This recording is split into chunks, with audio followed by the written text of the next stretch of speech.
Welcome, everybody, to this Canadian Patriot podcast, where once again I am very happy to be joined by my good friend Patricia Conlin, who I have met now, and I've been a guest on her podcast numerous times. Patricia is somebody who has impressed me enormously by her passion, her morality, and her sense of citizenhood.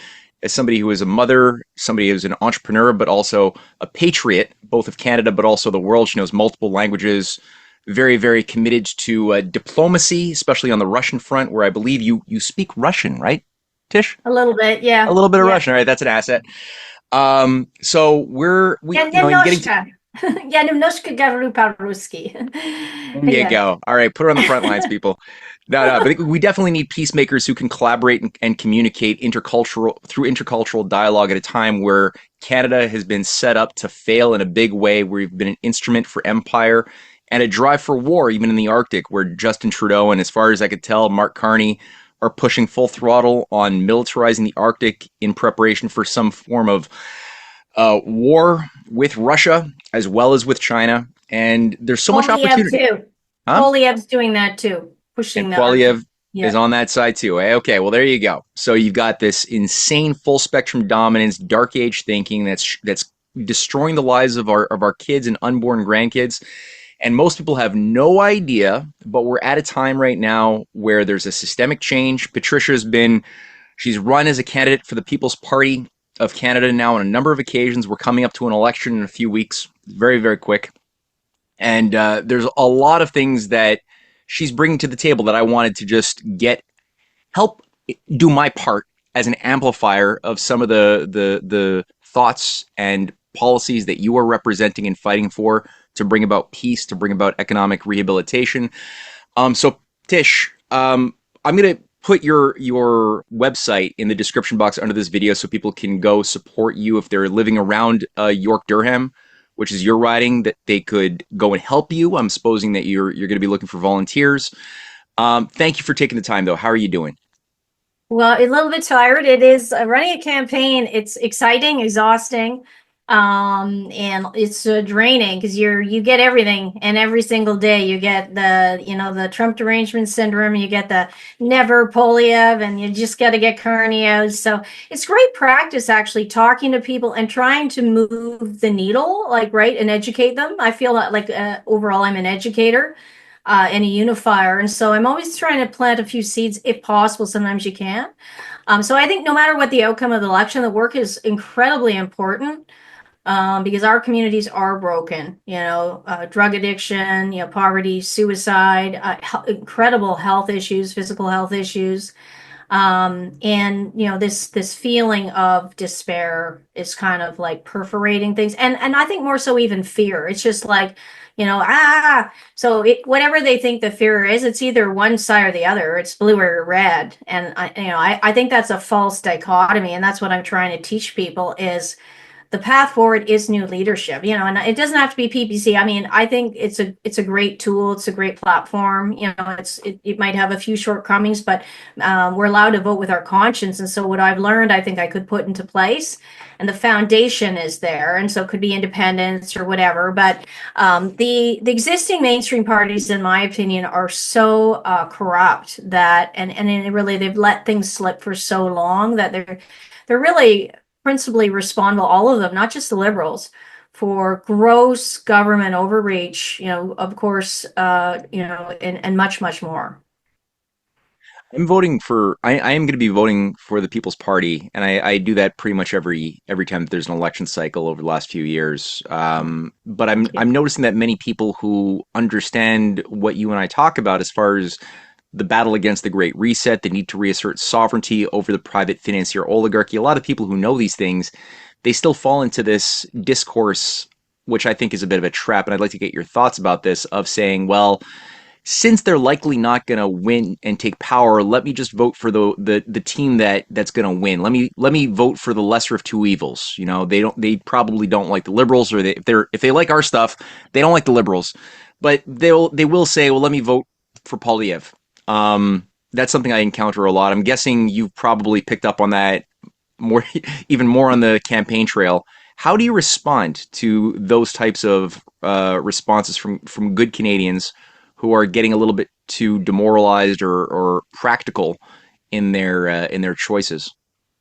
Yeah, I mean, it's a real issue, particularly this election cycle, is people see how the harm that's being done, and the liberals are in power. So the knee-jerk response is just, shift to the other side of the uniparty, the blue side. What I tell people is that really, if we could just keep going around this merry-go-round, because it wasn't it like, you're the historian, you know, a number of years ago was just let's get the conservatives out at any cost. We know they've done equal amounts of harm. The Conservative Party was responsible for signing us over to the climate agenda 2030, 2020, and they negotiated NAFTA, which really raped and pillaged our industrial capacity. It wasn't a fair trade, whatever the agreement Mulroney did. And, they talk about being the party that lowers taxes. They brought in the GST. Most recently, though, because I really only stepped in 21, it's very hard for me as a former conservative voter, as a small business owner, to really justify the degeneracy, what I would call it, the moral apathy and the lack of values that the Conservative Party of Canada it not only endorses but pushes. It wasn't just yesterday. It was yesterday. Poilievre was kind of proudly talking about how he's pro-choice and whatever they wanted to do, basically on the abortion issue. It was that party that should have taken a stand to protect our children that voted unanimously to remove parental rights with Bill C4. And we have had so many problems in the schools with these ideologies and, crickets from the conservatives. I mean, COVID alone must have killed so many people. If it wasn't from the toxic shots, it was the unbelievable lockdowns that the Ontario Conservative Party pushed, the worst in the entire world. And I know personally a number of friends whose children committed suicide. I mean, it's not just occasional. This is widespread. That's the harm from the experimental products that never should have been mandated, and that would have been a stand that if we were in Parliament, People's Party, and we did take that stand, the constitutional rights were trampled. And what I dislike more about Poilievre is that he pretends that he's the champion of the people.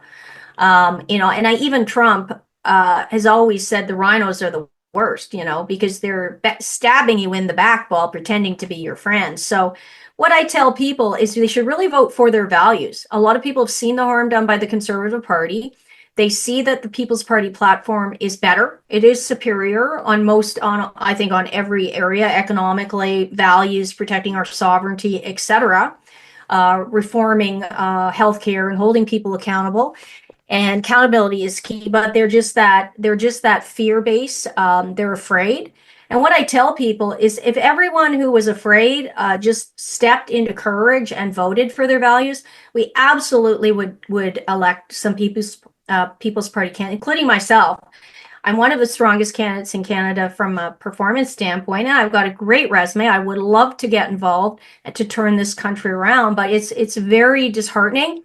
It's particularly the freedom movement have just decided to endorse a guy who's a liar and has been involved in so much harm. And I think personally they're more accountable because they never held the conservative values that they're supposed to be holding as the Conservative Party of Canada. They're liberal, light at best. In fact, the National Post came out with an article, and I actually was glad to see this in the mainstream media that said Poilievre's having a hard time differentiating his platform from the Liberal platform. I think they're the same party.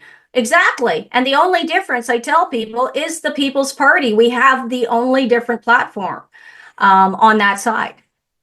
No, I think a point was raised that as soon as Carney all of a sudden changed his tune on the carbon tax, which honestly, it's so opportunistic. Yeah. It's such a joke that people are believing that he's actually seriously changed his tune. He's ideologically committed to depopulation and green finance as his life's mission.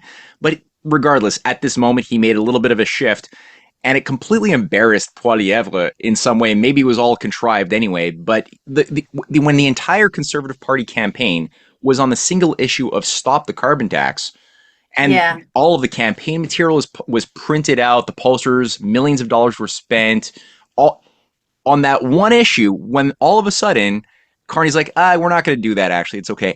The whole thing falls apart. There's no vision. There's no competent view of, well, what do we stand for if we're just nothing, because you were just against the one thing.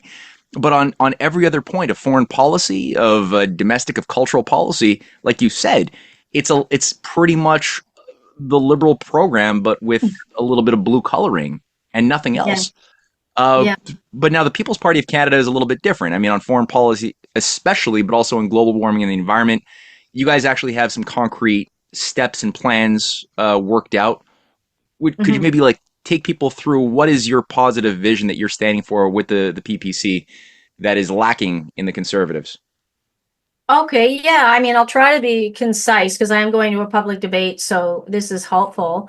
I mean, on and certainly on the economy, I think we have a winning platform. Everyone's struggling financially, so lowering income taxes, lowering corporate taxes, abolishing the capital gains tax, keeping inflation low, stopping all the wasteful spending, sort of, even if it's some sort of Dodge-like thing. But that money should go back to Canadians, helping the poor, eradicating poverty. I think we should have a social net personally for people, and help them, to thrive. Also, protecting our jobs by, instead of engaging in a trade war, negotiating a fair deal with the U.S. I think that would help us, not free trade, fair, like a fair deal. I know there is a Like a place. reciprocity thing, like sort of like Yeah, a okay. yeah, I mean, I know you've taught me this as well. Some of the best systems include protective. There is a place for protective tariffs, but then there's also a place for, if you can get a balance, to have a free trade. I think we could get something, a win-win with the United States. And if we lower the corporate taxes and we boost our competitiveness, we incentivize innovation, we could bring jobs, manufacturing jobs, back to Canada. I'm also an advocate for resilient infrastructure. That helps with climate emergencies, high-speed rail, and all those things that you do that have been neglected. So that would help boost the economy, I think, a lot as well. Protecting our jobs, lowering your taxes, putting more money in your pocket. And then in supporting our farmers and farmland by, getting rid of all of the net zero, not just the carbon tax. I think both liberals and conservatives want to still have some sort of carbon sequestering or pricing scheme, that demonizes carbon, which is a life affirming molecule. So we'd rather put that money into cleaning up the environment, as sort of touching on the environmental policy. But when you get rid of the net zero, we can ignite the productivity of our resource rich country. I'm all for building the pipeline. I think Max is the only one, and he is a Quebecer, but he says we should use constitutional, leverage to ensure that Quebec allows an east-west pipeline, because it's limiting our productive capacity. And then invest in other types of energy as well. So there's a lot that you could be done to recharge our not dead economy, but near dead. And of course, I'll always protect small business. We're the only party that stood up against the unconstitutional lockdowns that bankrupted a lot of our small businesses.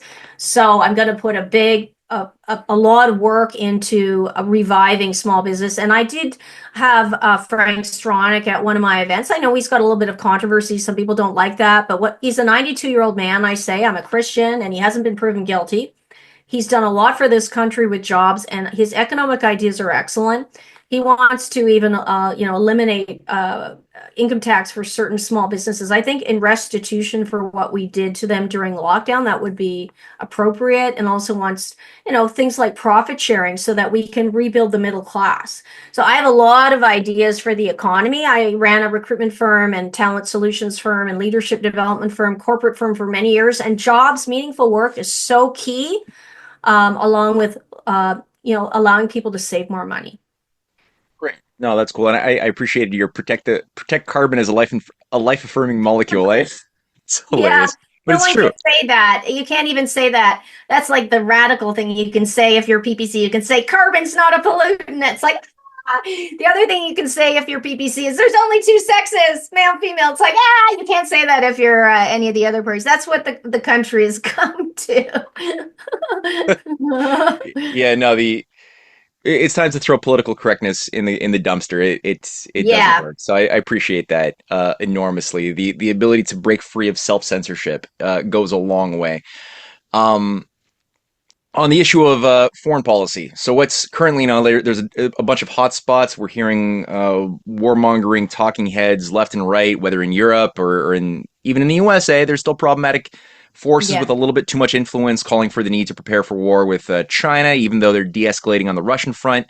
Carney seems to be going along with the program of building up the ballistic missile shield, as you pointed out. Poilievre is also for it in the Arctic that Justin Trudeau began. There's the Europeans that Carney wants to integrate ever more closely into with through the Commonwealth, but also through Europe, are gearing up for war with Russia. You know, you got certain people saying we need to bomb Iran. So a lot of hot spots that could devolve into World War III. What are you guys? What's your position when people ask you like, what's your view on war, on de-escalation? What's your stance? Yeah, I mean, as a like, if I put on my politician cap, although I don't want to be called a politician. Full disclosure, I've been a political activist, unpaid for 4.5 years, doing the job the conservatives didn't do, so I did it for free. But when it comes to foreign policy, there's a lot of people very triggered around the Ukraine-Russia thing. My own brother-in-law said he would vote for me except for my strong stance to support that dictatorship Russia. So it's not even in our country, so I'm telling people we might not agree on everything, but as long as we agree on most things. However, from what I know, and I think is factually accurate, certainly the corruption within Ukraine is deep. The biolabs, sex trafficking, all of these things, lots of evidence. I don't think we should be supporting corrupt regimes. We shouldn't be fueling war, is my personal stance. I'm pro peace. I think obviously there's a time to fight. We should reinforce our military. I think de-woking our military, I think, is important. Never again should we require our military to take an experimental jab to keep their job. So rehiring people who were let go from the mandates with back pay would be something I would suggest. So we strengthen our defense, we strengthen our border, better screening, maybe more security guards. I'd be fine with that to make sure we aren't allowing in criminals. Certainly deport criminals. I think that's only People's Party who can say that too, and illegals. And when it comes to foreign policy, I think peace through economic prosperity, is one of the best things we could do, and diplomacy and negotiation, both in the Middle East and with Russia and Ukraine, and certainly minimize the loss of life. And I think, you taught me, and I think your lovely wife taught me too, about how Ukraine broke the Minsk agreement. They've broken numerous attempts by Russia to negotiate peace. So people who think Russia's the bad guy and it's been warmongering, along with the genocide in areas like Donbass, people just don't reach the depth of the reality of situations. And I encourage people to read deeper instead of just like reading a soundbite and then formulating an opinion. But I like that a lot about People's Party. One of the reasons I couldn't run, one of the many reasons I couldn't run for the Conservatives, because people tell me, why don't you guys just join? Well, it's two very different platforms. And in fact, the Conservatives, Liberals, and NDP have more of a similar platform, and we're the only difference. So you really are only, you're splitting the vote on their side, but not ours. Our foreign policy is excellent. I would want to rebuild a relationship with the America as well. Like, this demonization of America's got to stop. They're our greatest ally, our best friend, our biggest supporter. And, they have the framework for a constitutional government that really we should embrace, the Republican style of government. I hope we could embrace one day. That's good. No, I appreciate that.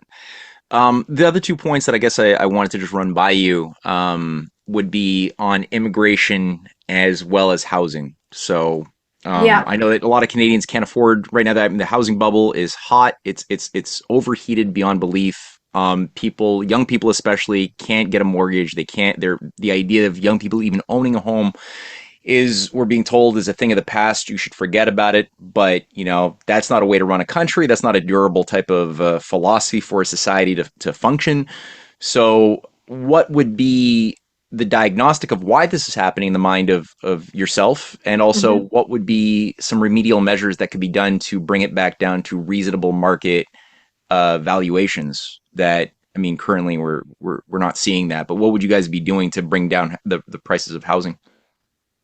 It's another great question. And I mean, I've done some research over the last 4 years to learn about how all these problems are occurring. One of the issues, of course, is mass migration. I mean, you can't say it's not. It's just a supply and demand. We could never, as the conservatives say, build the homes. You can't build enough. Over 1 million people, I think 1.3 let in last year. I mean, it just crazy numbers. A lot of fake refugees and unscreened people who don't speak English or French. And with this reunification of families, a lot of elderly are coming over. So it's putting pressure on both housing and healthcare. The solution is absolutely clear. In the short term, we do need to pause immigration, except maybe certain economic exceptions for skilled labor that we might not have. But otherwise, we really need to put a pause on it. Better screening process in the future. So we're not, because we have a lot of needs for low end affordable homes and people who will never really be able to manage a mortgage payment. And so that's also a problem. The other issue is that small landlords are very upset and they're pulling units from the market like basement apartments. And I've talked to associations and the conservatives won't listen to them because the Landlord Tenant Act is so imbalanced that it's like the country has moved towards favoring the victim, right? Or you're either the persecutor or the victim. And if you're a tenant and you don't pay for a long period of time, you can get away with that. And and you can trash the place and there's no penalty. So I'd like to balance that relationship so there are consequences if you don't pay your rent. But on the tenant side, I want to make sure that's a reasonable rent. They're not price gouging. So I don't know how many thousands of units that have been pulled from the market because there was a really bad experience with a small landlord. So if we could rebalance that, we can get these on the market quickly without having to build homes. I myself have a basement apartment, but I'm reluctant to put it on the market for those very reasons. So making everything a win-win. Right now, everything's become so imbalanced. So that would be fair to both sides. I'm a win-win negotiator. So that's a way of getting units on right away. And then we could reduce supply, reduce the pressure through pausing immigration, also limiting foreign speculation as well. Like I had that in my old neighborhood as well. And someone was really sad because someone bought a house and they never lived there. It was like 3 years. Like that's really awful for neighborhoods too. So there's, having some sort of regulation around that and also keeping inflation down so that mortgage rates stay low. I'm all for like all sorts of tax exemptions too, like exempting GST. I know the conservatives did that. Anything that can keep, affordability. I think every young couple should be able to buy a home because that's also limiting childbirth. Because if you can't afford a home and you're living in your parents' basement apartment, you don't feel like you want to build a family. You don't have that hope or confidence in the future. So people say we have to have immigration because people aren't having children, but people aren't having children because there's too many immigrants and there's there's the prices. It's fueling the decline in our GDP, lower standards of livings, and higher costs. So those are some of the things I think would really help, along with other incentives for getting the price down for people, and certainly building nice, not just I'm not necessarily, I'm open to tiny homes, but I think people should have, why did we get to the point where we should be striving for a tiny home? Why not like a decent home, as your first home, like a townhome even, or a semi-detached home? I think every Canadian should be able to buy a home. So let me just guess. 15-minute cities, you're not a big fan? No, no. And the whole surveillance state, the conservatives vote for digital ID. You should see what they want for foreign policy. They want drones and hot cameras and everything. Do you see their platform on defense? It's all like, it's like surveillance state stuff. It's a little over the top. But yeah, no, I think one of the things I don't like again about the conservatives platform, and they're like the ones doing this more than anyone, is they're trying to densify towns and forcing, and they even said they would use the stick approach, like they're only giving them funds if they densify municipalities. And that's really ugly. I've had a lot of people like they're building high. Can you imagine you're a little town and then there's one like skyscraper, not skyscraper, but even like 10 stories. It's it's looking down on everyone's backyard. I mean, it's not the right fit for Canada, in my opinion. So No, I'm especially considering that Canada is so much space, right? Like, I mean, what is Canada? It's like seven cities, pretty much taking up the majority of the population, strung up on the U.S. border, and then you got a bunch of like little tiny rural towns Mhm. everywhere, but like super underpopulated, and then underdeveloped land throughout the entire, mid Canada development area and beyond, through the Canadian Shield and into the Arctic. There's so much space to like Yeah, grow a real modern society that would give everybody a nice big plot of land, a decent sized home. If we had that intention to create that yeah, climate, it would be so easy. But instead, there's just no creativity, and they're just thinking about, like you said, just build up and get yeah. more condensed, as if there's like not enough space to go around. I know. See, yeah, it's like it's very, and then tiny homes and tiny condos and no kitchens. I mean, they're putting us into these small bubbles. We don't need that. We should be expanding, right? And have a beautiful neighborhoods. Our neighborhoods are all run down. Why can't we? The beautification of our main streets could happen, you know? The old-fashioned charm. I mean, they're also run down.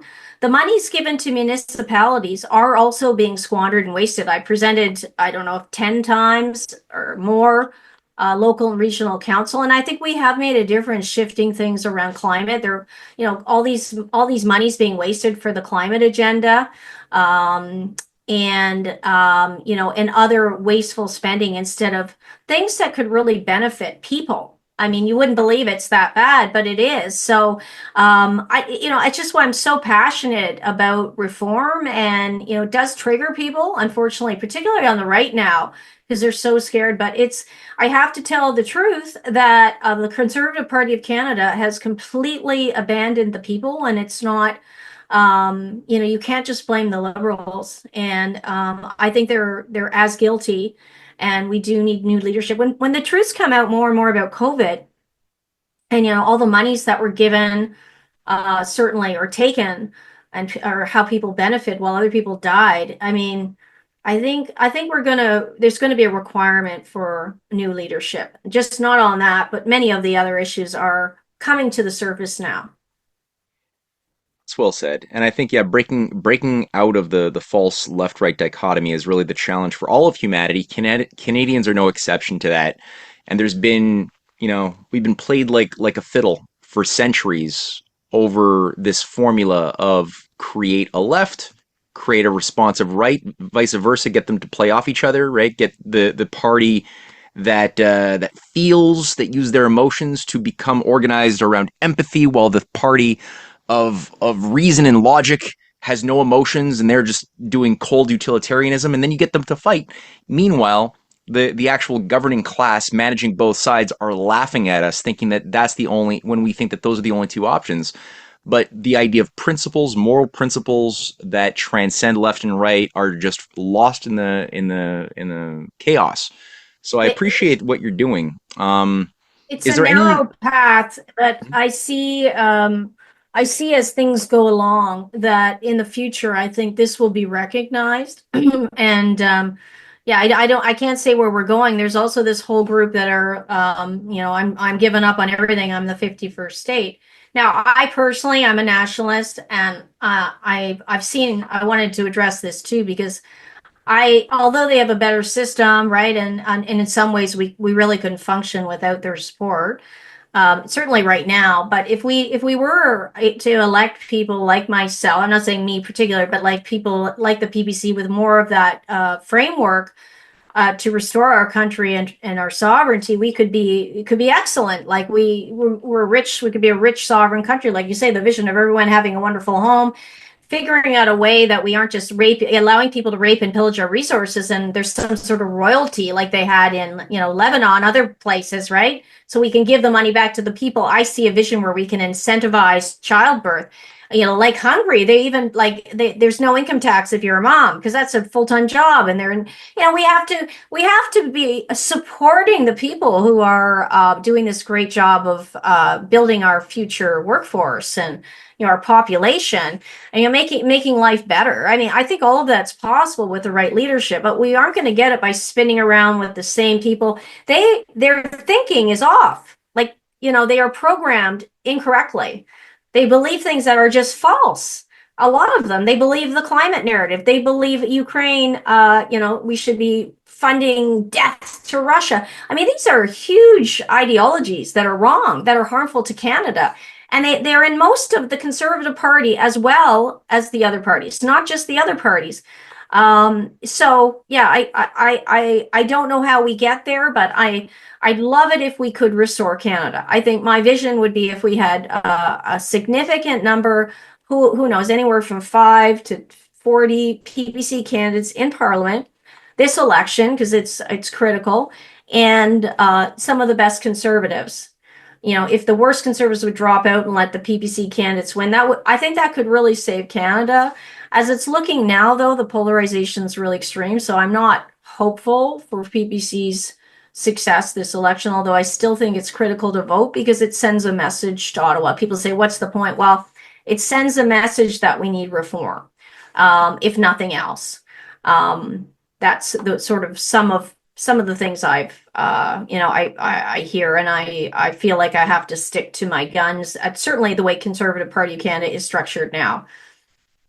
No, I believe on voting for principles, not just simply voting for the person you were told or the group that you were told is going to be more practical in the whole thing, but rather what's right or wrong comes first. So I think that your attitude is correct. I think also if the voting rates in Canada are very low, people are disenchanted by the entire political system, and rightfully so. I get it, but it's like even if Yeah, if a number of those people who are not voting simply got up and voted PPC instead of doing nothing, it would already make yeah, a huge change in the outcome, and getting a yeah, few people with conscience who could be the gadflies to speak truth to power in the context of the House of Commons.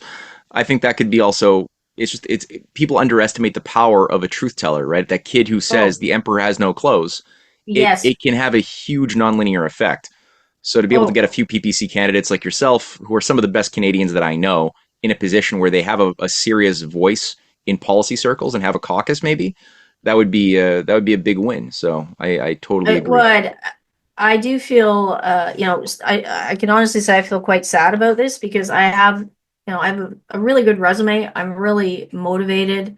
I'd be a good diplomat. I've got, deep knowledge in not every area, but I mean, I've been learning a lot. And it's something I've just really felt called to do. So I feel like I've been on the short list for a job. It's funny, I was a recruiter, so I'm constantly presenting candidates, and here I am the candidate, and it's 4.5 years is my third election, the candidate, and yet I never get the job, and I'm the best candidate, I think, and people tell me all the time, I get calls across Canada, we just got to get you in, Tish, you would be so great in there. And yet it's very disheartening that I just people don't pay attention and they're just voting red and blue. So I don't know what the answer is. I don't know how people will wake up, and I've just let it go. It's up to God at this point. But it would take a miracle. I think if some greats of the many, slanders, things, and rumors I've heard about Pulley, if any of them are true, any of them got to the mainstream, it would kind of take away his like cult like hero status that he doesn't deserve. But yeah, I mean, there's still some time left. There could be shifts, surprises in the outcome of the election. But unless there's some big reveal about Polyev, I can't see. I can't see how we can gain seats at this particular election. Although you never know. I don't want to say that, but I still say if I was to vote, if it wasn't me, I'd still vote for the candidate that has stood up in my, because that's what leadership is. You're voting for your regional leadership. You're not voting for the leader of the party, of the country, who you may never see. So if we just all focus on the regional leadership, we would have a different outcome as well. Wilson, I think that's an important little jolt. I think the candidness is important, the authenticity is important, and it is a jolt of reality that should hopefully get people to squirm a little bit uncomfortably because the future is not looking great, to put it mildly, if we continue on thinking and feeling as subjects within an empire that we don't take the time to properly understand. If we allow ourselves to continue on those behavioral traits that have gotten us into this crisis, um, we're going to be condemning our future unborn generations to a really bad life. So hopefully people take this seriously, think differently about the nature of what is this political system, what are their choices, what are the ways out of it, and what is the PPC offering, and what are people individually who are members and activists within that party, what are they are offering, and how could that really help turn the tide in a very important direction to at least get conversation going about reality, which even now that's verboten from both sides of the political extremes.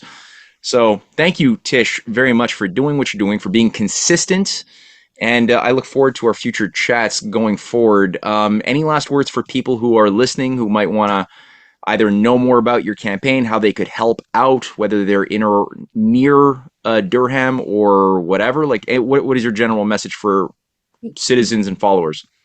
Yeah, I mean, I encourage everyone to get involved. I think politics is it's like religion. It's these things people have avoided talking about it. But I think they should. I think we have to look not so much at the parties, but the issues, and then be honest and not be afraid to have a triggering conversation with other people, because that's the only way we can start to get to some of these truths. Have those conversations with your family, your neighbors, your friends, etc. Because when we're afraid to converse, that's the polarization is getting worse and worse. And some of the falsehoods, people are living in false realities. Actually, I've discovered. So we're only going to, cure that by speaking the truth. And I do think the importance of the PPC, whether we have a seat or not, has been instrumental to helping to balance our country and to pull us back into a moral stance, into a less aggressive sort of away from the neocon stance. So no matter what, the party should not be condemned. Anyone who's out there trolling, shame on you, is what I say. You should be trolling Polyev. He's the one who's dropped the ball. The conservative people who are not speaking the truths that need to be spoken. And so I always say, vote for your values, vote for something, not against something. Vote with courage and faith instead of in fear of the lesser of two evils. They're still evil, and in fact, we don't even know what Polyev has in mind, because his voting record shows that he voted for all of these awful things. He voted for the sustainability goals. He voted for late stage abortion. He voted for same-sex abortion. He voted for removal of parental rights. He voted for digital ID. I mean, on and on. He votes for all that stuff. He votes for what he's told. He's as controlled as the liberal side. Both of them, as you know, have their puppet masters. I think Harper, if you look into him, is a really dark character. Member of the Bilderberg group, went to the Bohemian Grove. Who knows if he was even, he gives me the creeps, actually, Harper now. But anyways, I tell people, I think we can have a bright future, but I believe it needs new leadership. At some point, it's going to get to the point where we're like, oh my God, they're all bad. We need a new batch. So let's get to the point where we can, get those people with principles into different roles. And I think that's going to make a big difference. Thank you, Tish. Thank you for being Oh, for yeah, I taking was up gonna the say, hold on. I was just gonna say one thing. If anyone wants to help, I Yeah, forgot to say that. there you go. It's patriciaconlin.ca. Follow me on X. That's really helpful. I've got some great videos. I do some funny ones too. Yeah, you gotta laugh too, lighten things up. Please follow me if you're in the riding and you want to help. We have an amazing team, and we're small but mighty, and we're running one of the best campaigns in Canada. We have got mail outs to everyone, signs everywhere. You should see it. We had a phenomenal event. So contact me if you want to help out. It's great experience, great learning as well.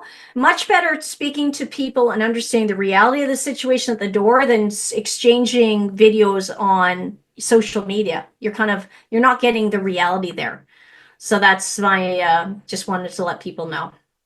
Thanks, Matt. Percent like jumping into reality, talking to real, living, breathing, in the flesh human beings is incommensurable to the social media experience that a lot of us have gotten a little bit too used to only talking to people or debating over the social media sort of interface, which doesn't cut it. It doesn't show you what you're capable of, and it doesn't show you what an actual dialogue, a reasonable debate looks like or feels like. So it's you don't practice those muscles until you actually get out there, go door to door, do table organizing, and then you get a sense of what it means to be a real citizen. So very good point. Check out Tish Conlin. Go to her website, reach out to her, spread the message. Tish, thank you once again. I look forward to our continued chats about history, the universe, nutrition, and more in the months ahead. Take care. Yeah, thanks so much. Bye now.